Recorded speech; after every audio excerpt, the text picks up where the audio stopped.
Hello guys, welcome to our channel depth study. आपको आज की क्लास में जानकर खुशी होगी कि ये जो हमारी क्लासेस चल रही है बीएससी फर्स्ट सेमेस्टर केमिस्ट्री की, इसमें यूनिट जो है फर्स्ट, सेकंड और जो हमारी फोर्थ है और फिफ्थ है, इन 4 यूनिट्स को हमने पूरा कवर कर दिया है। अगर आप देखना चाहते हैं इन सारी क्लासेस को, अगर अभी तक अगर आपने नहीं देखी है तो प्लेलिस्ट इसकी अलग से बनी हुई है, आप जाकर वहाँ पर देख सकते हैं। अब बची क्या है वो आपको बताते हैं। बची है थर्ड यूनिट और साथ में फिफ्थ 5 हो गई है, 5 के बाद बची है 6, 7 और 8। ठीक है, 8 ही यूनिट है हमारी केमिस्ट्री में, 8 में से 4 हो गई, अब बची है केवल 4 यूनिट। तो आज की क्लास जो होगा वो हमारा हम स्टार्ट करेंगे यूनिट 6, जिसका नाम है स्टीरियो केमिस्ट्री। ठीक है, तो आज क्लास में ये स्टार्ट करेंगे, ये भी जल्दी ही पूरी हो जाएगी 4-5 दिनों में। फिर हम बाकी की जो यूनिट है वो भी कवर करा देंगे। ये जो आखिरी की जो 7 और 8 है ये इतनी इंपॉर्टेंट नहीं है, बहुत जल्दी कवर हो जाएगी। अब जो इंपॉर्टेंट बची हुई है वो थर्ड और 6 है। 6 पहले करा देंगे, फिर उसके बाद जो है जैसा समझ में आएगा वैसा आपको करवा देंगे। तो अगर आप पढ़ रहे हैं तो आपके लिए बहुत ही हेल्पफुल होने वाला है। फ्री में आपका जो है इतनी सारी यूनिट को कवर करा दिया गया है, बिल्कुल लाइन टू लाइन एक एक क्लास को डिटेल में बताया है। ऐसा नहीं है कि एक आध वीडियो बना के हम चले गए, ऐसा नहीं है। यहाँ पर हर एक क्लास को डिटेल में बताया है, हर एक topic line to line topic बताया है, एक टॉपिक के बाद दूसरे टॉपिक कवर किया है। ठीक है, तो आप देखना चाहते हैं तो वहाँ पर जाकर देख सकते हैं। फिलहाल आज जो स्टार्ट करेंगे वो हम करेंगे यूनिट 6 को, जिसका नाम क्या है, स्टीरियो केमिस्ट्री। ठीक है, तो इसमें सबसे पहले आपको हम क्या पढ़ाएंगे, स्टीरियो आइसोमेरिज्म के बारे में। तो पहले तो आपको पता होना चाहिए, स्टीरियो को हम थोड़ी देर के लिए अलग कर दें, आइसोमेरिज्म के बारे में आपको पता होना चाहिए क्या होता है। नहीं पता है बताते हैं। आपने 11th क्लास में पढ़ा होगा समाव्यवता, क्या पढ़ी होगी, समाव्यवता। ठीक है, ये पढ़ी होगी। अब समाव्यवता क्या होता है, जब क्या होता है, दो स्ट्रक्चर हम इस तरीके से लिखते हैं, कोई दो फॉर्मूले ऐसे जो देखने में अलग अलग होते हैं। क्या होते हैं, देखने में अलग अलग होते हैं, लेकिन उनका जो एटॉमिक मास होता है वो एक सा होता है। फॉर एग्जांपल अगर हम यहाँ पर लिख दें C2H5OH, क्या लिख दिया, C2H5OH यानी कि अल्कोहल है। एक लिख दिया CH3OCH3। अब अगर आप इसमें देखेंगे, आप यहाँ पर जोड़ेंगे कितने एटम है, ये है हमारा अल्कोहल। क्या है, अल्कोहल। ये क्या है, ये है हमारा ईथर। पता होना चाहिए, जब OH होता है लास्ट में वो अल्कोहल होता है, बीच में O होता है तो वो होता है ईथर ग्रुप का। अब यहाँ पर अगर हम जोड़ते हैं, यहाँ पर कार्बन कितने हैं, 2 कार्बन है। ठीक है, फिर अगर हम यहाँ पर देखें तो 1 और 1 2 कार्बन यहाँ पर भी हैं।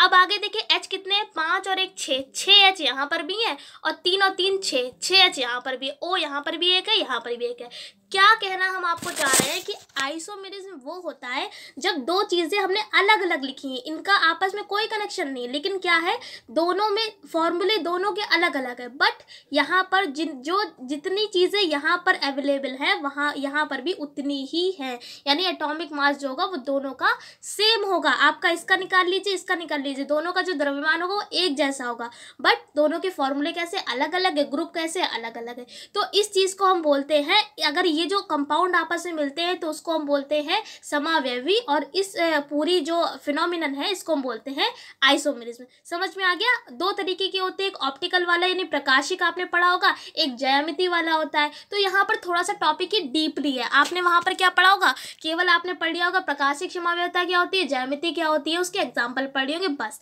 यहाँ पर हम ऑप्टिकल के अंदर भी चलेंगे।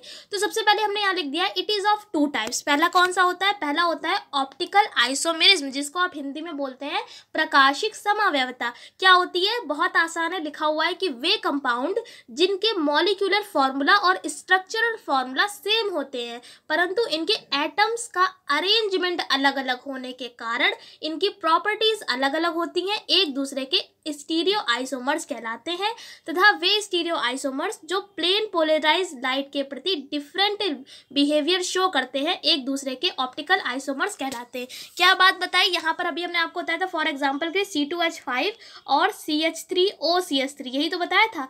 ये दोनों कैसे हैं, फॉर्मूले अलग अलग है, दोनों के आप स्ट्रक्चर बनाएंगे सेम बनेंगे, जैसा स्ट्रक्चर इसका होगा वैसा ही इसका भी होगा।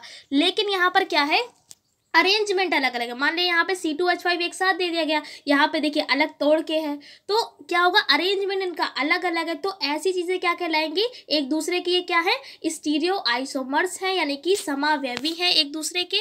और फिर क्या कह दिया गया है कि ऐसे स्टीरियो आइसोमर्स जो प्लेन पोलराइज्ड लाइट, अब ये क्या होती है, इसको हिंदी में बोलते हैं समतल ध्रुवित प्रकाश। क्या बोलते हैं, समतल ध्रुवित प्रकाश। मान लिया कोई यहाँ पर अगर आप कोई प्रिज्म ले लें, निकोल प्रिज्म टाइप, तो जैसे आपने क्या किया, कोई प्रकाश डाला, प्रकाश डालते हैं तो वो क्या होगा, इसके पैरेलल जो निकल कर आता है समांतर, तो उसको हम समांतर मतलब प्लेन पोलराइज्ड लाइट बोलते हैं। किस तरीके से, मान लिया एक हमने यहाँ पर एक लाइट सोर्स है, एक बल्ब है या कोई सूर्य है, वहां से लाइट आ रही है, यहाँ पर पड़ी, इस पे निकोल प्रिज्म आप इसको मान सकते हैं, ठीक है, इस पे पड़ने से क्या होगा, तो यहाँ से जो प्रकाश निकल कर आएगा वो बिल्कुल सीधा होना चाहिए। सीधे का मतलब है इसकी अक्ष के पैरेलल होना चाहिए। पैरेलल का मतलब समांतर होना चाहिए। तो जो समांतर निकल कर आएगा उसी को हम क्या बोलते हैं, प्लेन पोलराइज्ड लाइट बोलते हैं। समझ में आ गया। तो ये क्या करेगा, डिफरेंट बिहेवियर शो करेगा। जो डिफरेंट बिहेवियर शो करता है वही एक दूसरे के क्या कहलाते हैं, ऑप्टिकल आइसोमर्स कहलाते हैं।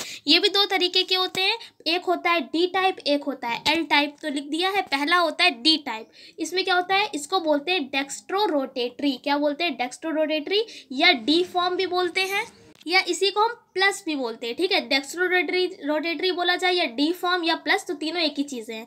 तो इसमें क्या होगा, लिख दिया कि वे ऑप्टिकल आइसोमर्स जो प्लेन पोलराइज्ड लाइट को क्लॉकवाइज रोटेट करते हैं। आपकी जो घड़ी होती है वो ऐसे चलती है क्लॉकवाइज, ऐसे तो चलती है क्लॉकवाइज, तो ये होता है क्लॉकवाइज। उल्टा कर दे तो वो एंटी क्लॉक, यानी उल्टी चलती है तो उसे एंटी क्लॉक बोलते हैं। तो यहाँ पर क्या होगा, जो प्लेन पोलराइज्ड लाइट को क्लॉकवाइज रोटेट कर देगा, क्लॉकवाइज घुमा देगा, उसको हम डेक्स्ट्रो रोटेटरी ऑप्टिकल आइसोमर्स कहते हैं। फॉर एग्जाम्पल यहाँ पर देख सकते हैं आप, सबसे पहले एक सोर्स है, मान लिया एक बल्ब ले लिया है, या सूर्य भी हो सकता है सोर्स में।